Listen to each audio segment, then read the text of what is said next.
Hi everyone. Didn't realize that was going on. If this continues to echo, someone please tell me. I kind of need to know, and I can't hear it.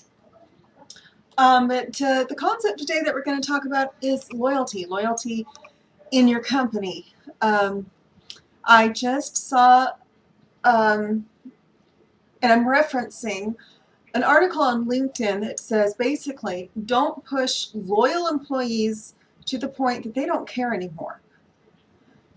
I guess the first question is, why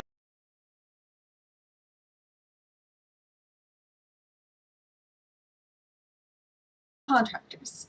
My bookkeepers that work for me are fully able to go out and get other clients. There's nothing that says that they can't, and even if they were employees, they could. And I want them to bring that business to me, is really what it comes down to. When they are looking at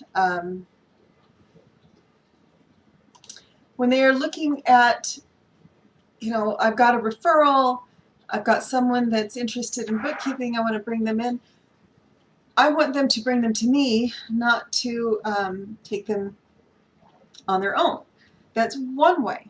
Also, if I have loyal employees, if I have loyal contractors, then they're very more likely to do the things that are needful to be done to make sure that the client is taken care of. Richard Branson said, let me see if I can find that one again. Basically, he said, we all talk about loyal customers. We all want loyal customers. But you get loyal customers by getting loyal employees. When you treat your employees well, that really does come down to the customer level. And he is all about employee loyalty. He says train people well enough that they can leave, but treat them well enough that they will never want to. When you have someone that's loyal to your company, you know, especially if you're a startup, if you have someone that's loyal, that's stuck with you through thick and thin, it's important to reward that and not to let little things get in the way.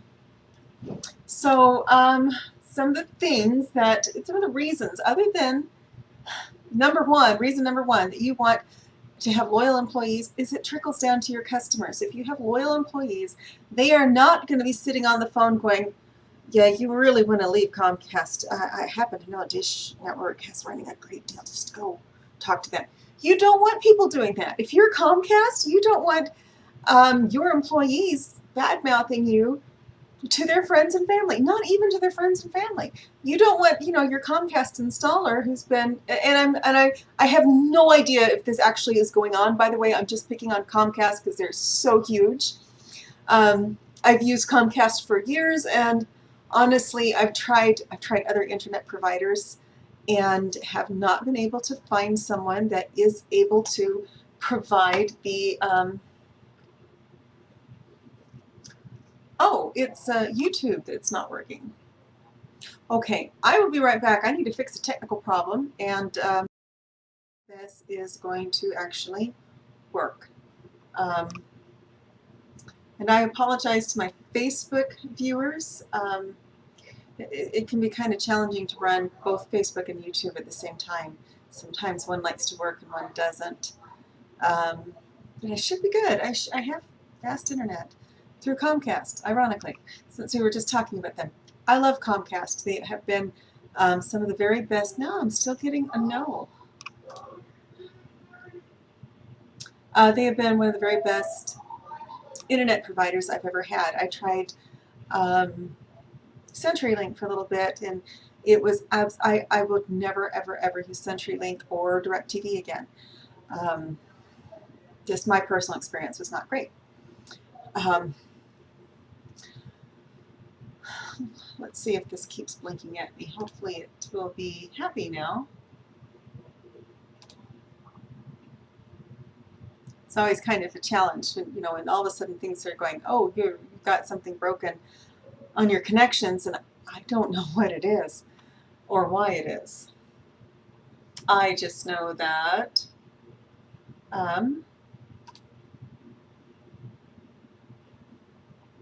it's complaining at me. That's what I know. So the reason you want loyal employees, and you do want loyal employees, if you want to be in business more than a week, you want loyal employees, because they are really the face of your business. So if you are, let me see if I can get my thoughts in order. If you want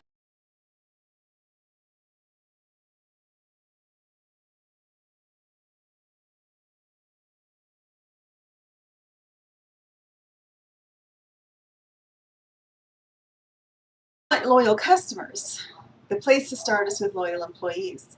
And that doesn't come from me. I am just baby stepping my way. This is from Richard Branson, and he has developed a couple of middle-sized companies you might have heard of, Virgin Airlines, a few others like that.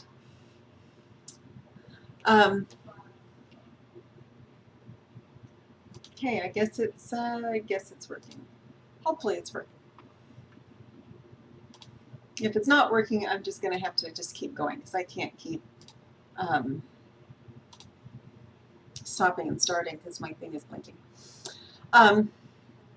Yeah, Richard Branson knows one or two things, little things about running a business. And this is what he swears by. You know, basically, if you take care of your employees will take care of your customers. Now, that means creating real loyalty. That does not mean allowing your employees to run over your customers. It means creating really real loyalty.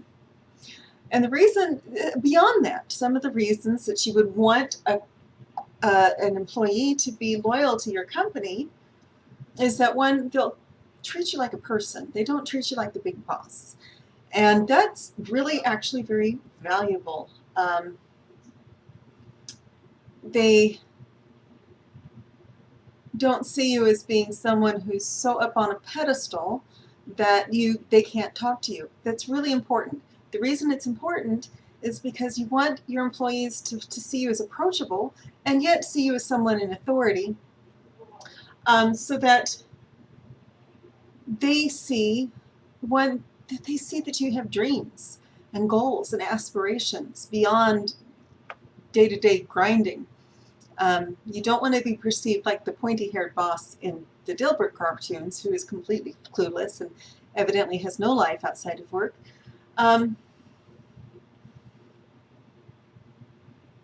You know, if you have really loyal employees, they treat you like a person. Also, they tell you things you don't want to hear. Loyal employees are not yes men. Loyal employees are the ones that are willing to get toe-to-toe and nose-to-nose with you and tell you why you're wrong.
Even though you don't want to hear it. They're the ones that are willing to say, well, we can try it your way, but I don't think it's going to work. And why? They're the ones that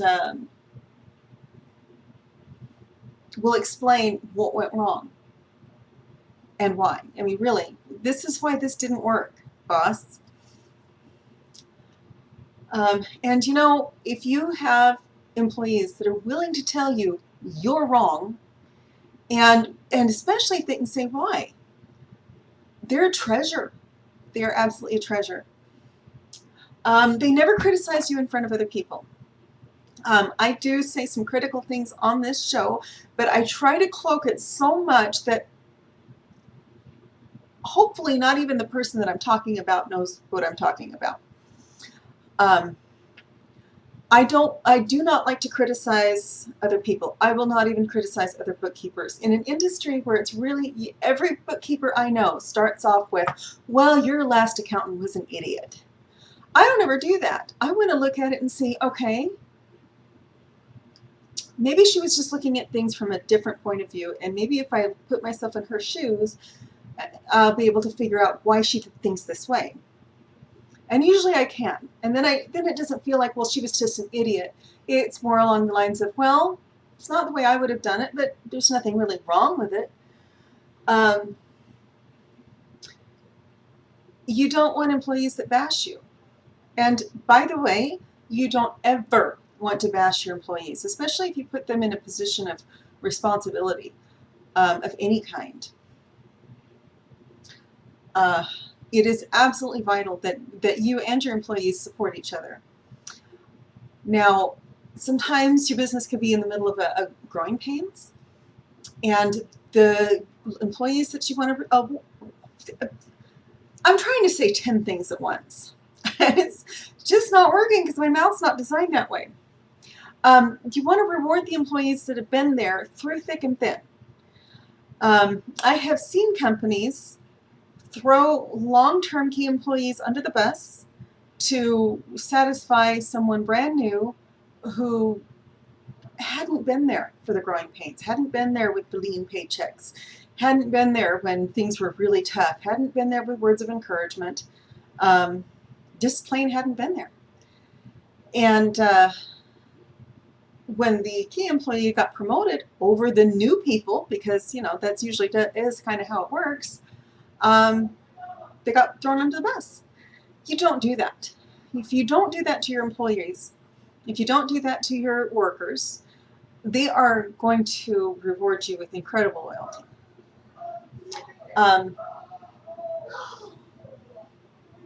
They disagree in private. I try never to correct anyone in front of anyone else. Sometimes I do make mistakes and say something I shouldn't have said. It's kind of a common thing. My mouth tends to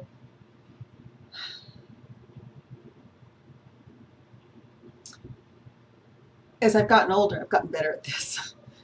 But they disagree with you in private, and that means that those toe-to-toe, nose-to-nose arguments that you're having with them, there's no one else around.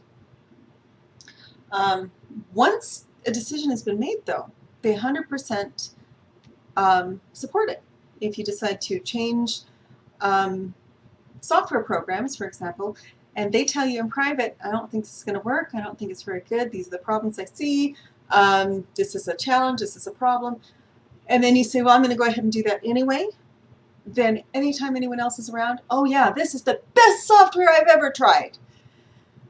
You know, whether it's true or not, because they've already expressed their opinions, whatever negative opinions they may be of the software, in private. Now in public, they're going to be very supportive. And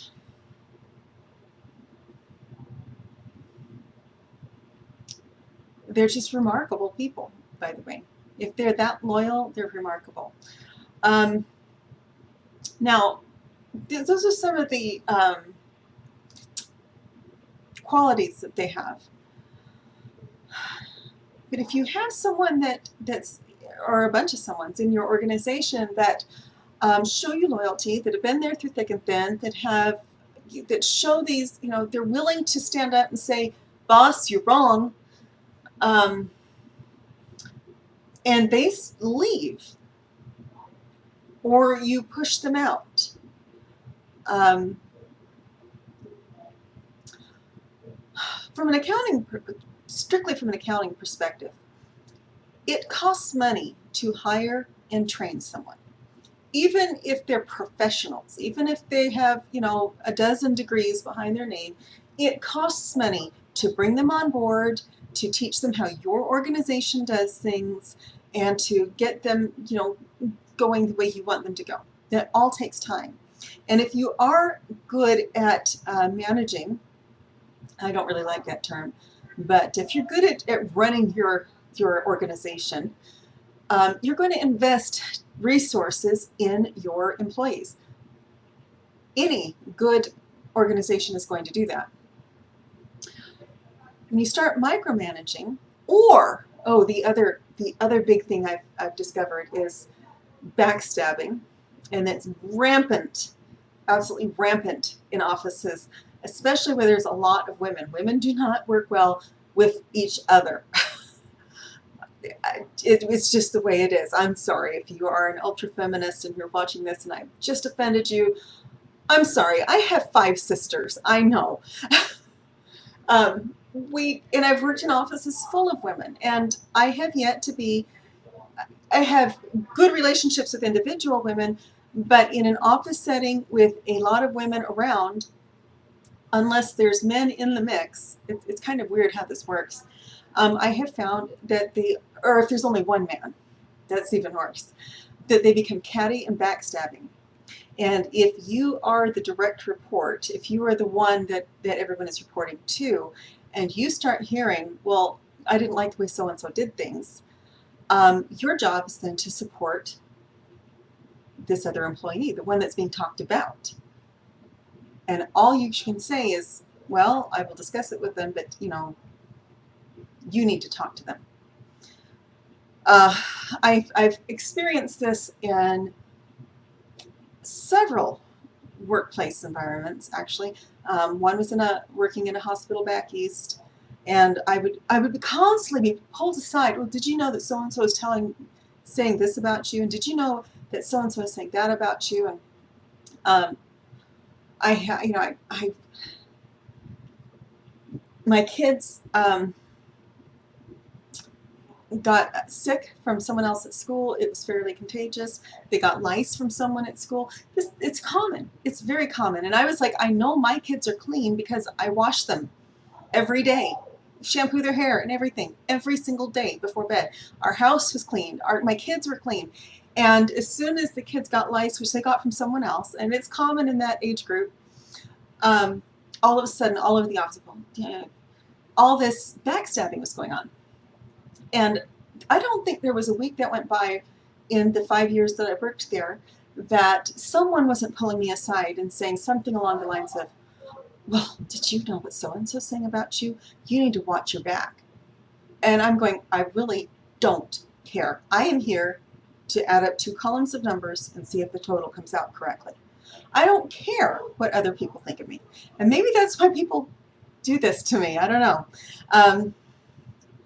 By the way, if anyone has any insight into this kind of office politicking, I would dearly love it. Please comment below.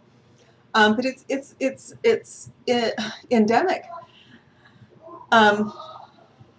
So don't allow that kind of office politicking to go on in your organization. If you start hearing, oh, well, so-and-so did this and I didn't like it, so-and-so did that and I didn't like it, go to that source that's saying that and say, well, then you take it up with them. I dealt with it working in a pizza parlor. I dealt with it working at a hospital. I dealt with it working at a candle manufacturer. I dealt with it in temp jobs. I don't think it's me. I really don't, because I am one of those people that I come in and I do my job and I leave, and I don't care if people like me. I really, honestly, I would love to be liked, but it's not high on my list of priorities. I want to do a job. I want to do it well. And I want to be left alone to do it. I don't want to deal with office politics, and I don't understand why it even goes on. And so maybe that's why I get the brunt of it so much. Is um, I don't care if anybody likes me if at work. If you like me, great. Let's go out and do something fun. But if you don't like me, I am not spending nights sitting up worrying that so and so doesn't like me. Trust me on this. So one way, the very first way to destroy employee loyalty is allow that backbiting and office politicking to go on. If you are the manager, or if you are the director, or if you are the business owner, it's your job to nip that in the bud and to basically tell all involved employees that it is not tolerated. The next thing is micromanaging. I have been working from home, by the way, for 14 years. I have been working in the bookkeeping business for, 98, 11 of those years. Is that right? A long time. No, about, this is 2017, 19 years. I've been bookkeeping for 19 years, off and on for the first few, and then intensely for the past 10. Trust me when I tell you, I don't need anyone micromanaging me. And as I finish my degrees and I get that taken care of, my need to be micromanaged will go down to like 0. I need to be told, if you have a project you want me to work on, tell me about it, and then leave me alone, let me do it. That kind of goes back to the whole, just leave me alone, let me do my job.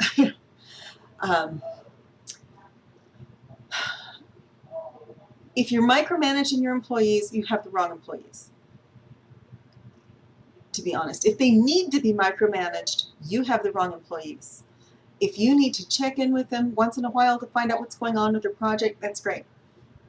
But if you need to micromanage them, if you need to know when they're working or when they're not working, especially if they're working remotely, then it quickly becomes a bit of a problem.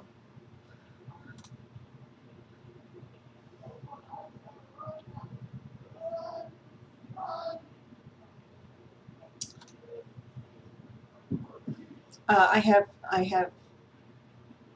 clients that I work with now that are constantly, these aren't ones that I'm working with directly. I'm kind of sitting back and seeing this happen, but constantly telling other departments what to do, telling other people what to do.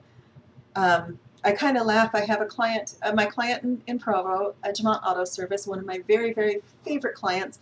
And they're ones that I don't mind saying their name on the show because they're so good at what they do and they're so honest and they're just wonderful people. I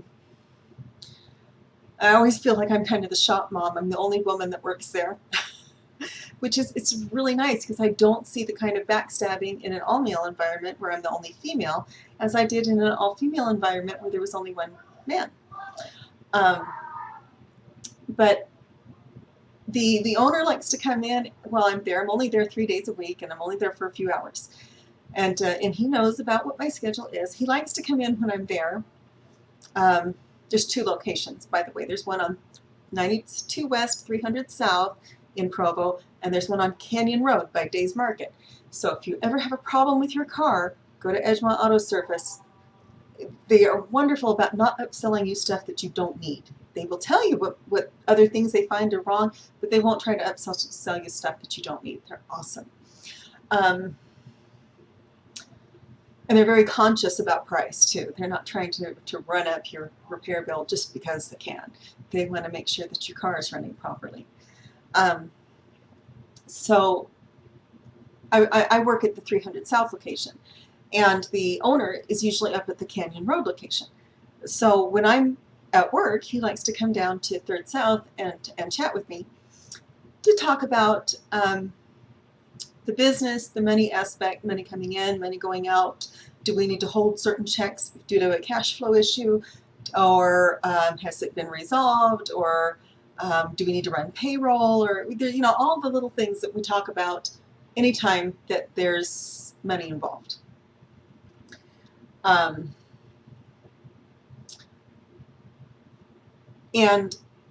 but he's not there to check and see what I've done. He knows, he's worked with me for about 15, 16 months now. And he knows that I know what I'm doing. And he'll sit down and say, okay, I need financials because I'm going to go talk to the tax advisor. And I'll just tell him, okay, this is this, and have them call me if they have any questions. And then the accountant calls me and I'll say, okay, this line that you're seeing here, that's what this is. And we just kind of chat about it, and I kind of interpret for the tax advisor so that he knows what he's seeing.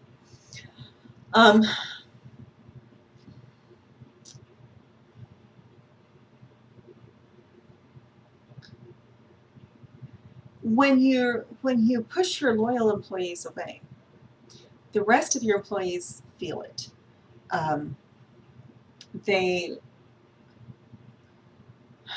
Employees are the heart of your company, and if the heart stops beating, and when you reward your loyal employees, when you treat them well, when you treat them with respect, when you don't allow office politics, when you focus on lifting up and not on criticizing, when you assume that they're competent, when you are aware of what motivates them. I've had interesting conversations that money, to a point, after I've paid my bills, money doesn't motivate me that much. I have a mindset that money flows in. I don't have to worry about it. I don't have to stress about it. Clients come in as I need them. Money flows in. Everything is just fine. And even when I didn't have any money, I kept having this mindset of money will show up when I need it to show up. And lo and behold, it would. So for a boss to necessarily, I mean, it's not that I'm ever going to turn down money, but it may not be the thing that's going to motivate me. And it's going to depend on the person, the boss, the time, the place. I'm flattered. I like being flattered. I like to be told that what I'm doing is important. I like to be, I put down on the description, this goes for personal relationships just as well. You don't ever want to push a loyal person away to the point that they don't care anymore. So if, for example, oh my boy, if, for example, you're in a friendship and your friend wants to go out, you can't offer them money. You want to offer them your time. That's what's important. But if you're an employer, take an interest in developing your employees. Take an interest in making sure that they're getting what they need. And if you do, you'll end up with employees that will turn down more money in order to stay with you. Find out what motivates them. It may not be the same thing that motivates you. If you are ridiculously motivated by money, that's great. I'm not easy to motivate. I'm not motivated by fancy houses. I am looking for a place to move into. I'm tired of this apartment. But honestly, having a big fancy house at a time when my kids are almost grown, it's not going to motivate me. I'm just looking for a nice home to kind of retire in. Just like a Lamborghini is not going to motivate me. I would probably give it away, or sell it or something. I don't think having a Lambo would be all that great. Maseratis to me just look like fancy, I mean, they're luxury cars. They're very nice, but I don't see that they're worth the money. And it drives people nuts when I start doing this.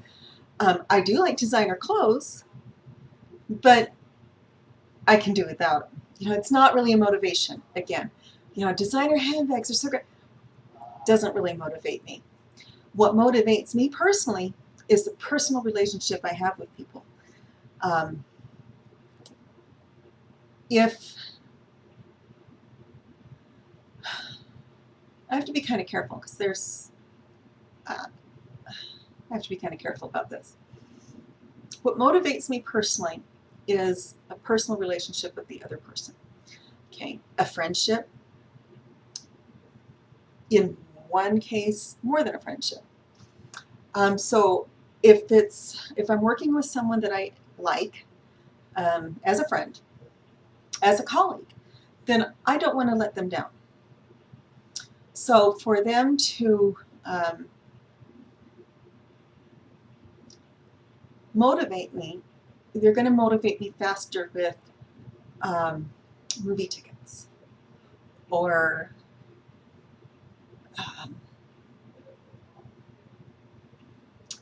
some concert tickets or something where I would want to take someone, or I'm not quite sure because I'm thinking about Edgemont. I'm like, none of this would work for Edgemont. I work for them because I like their company. But there has been another company, and I really can't name it, where, you know, if the person that I was working with had offered me an evening out, or movie tickets, or, you know, a concert, or I was more interested in the relationship than I was in the money, and I would sacrifice the money I'm making now to have that relationship. So that's a huge thing. So you want to have a good relationship with your employees, and that means you have to take an interest in what's going on in their lives. That's one of the reasons I love Edgemont so much. Is they're all car guys. I am not a car person. I just want four wheels and runs. And beyond that, I was just talking to Blake about this too. It's more about the accessories in the car. You know, just the Bluetooth, stay connected. Do I have to keep reconnecting my sound every time I want to listen to music over Bluetooth? Does it have fancy cameras? I'm a technophile, so anything techie that's inside the car, then I'm interested. I'm really looking hard at Hondas.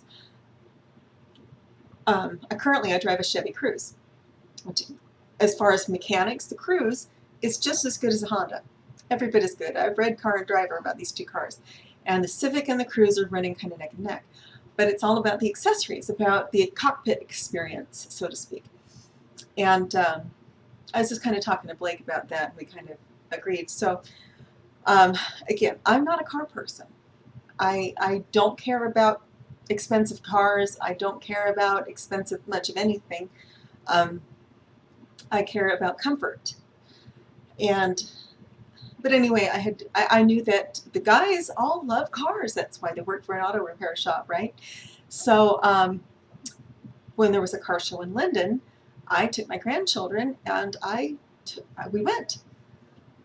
Again, cars are not my thing. Cars are something to get me from point A to point B in relative comfort.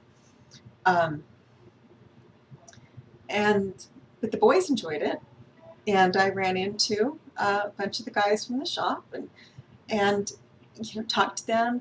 I met Blake's wife and his kids, and those are the things that kind of get me excited. Is to develop some sort of relationship. It doesn't have to be a really close one, but to know what they're going through.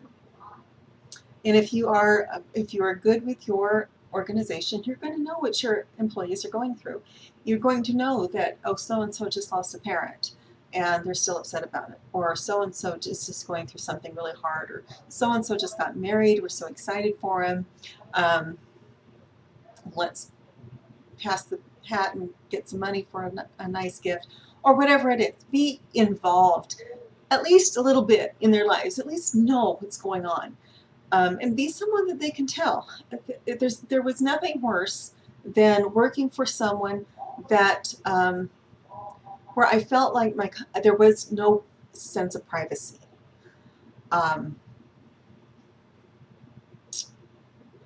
Anytime I had a medical issue at the hospital I worked with, everyone would gossip about it. And it got to the point that I didn't want to work there anymore because I didn't want to be gossiped about. And that was one of the reasons I did leave. I told them it was to go back to school, and that was part of it. But it was to get out of that toxic environment. And if you'll share the purpose, you know, your goals, your what excites you about your business, share that with your, they may not have the same drive, but if you feel like you're working towards a shared goal, you create a team instead of a group of employees being managed. So, and right now I'm doing a lot of studying on leadership. I'm doing a lot of studying on how to study. I go back to school in 39 days. I'm so excited. I can't tell you how excited I am. And I'm excited because this, I think I've talked about this before. I'm doing this through Western Governors University, which is an online university. They are based right here in Utah. Take a little bit longer. And they do have a minimum, but it really excites me because now I'm not sitting around waiting for instructors. I'm not waiting for an instructor to come on and do a live lecture. Everything's recorded.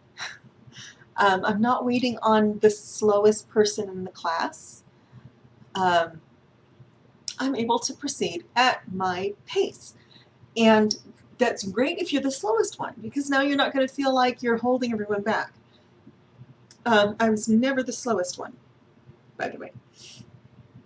It's great for me because I was always in the top of the class.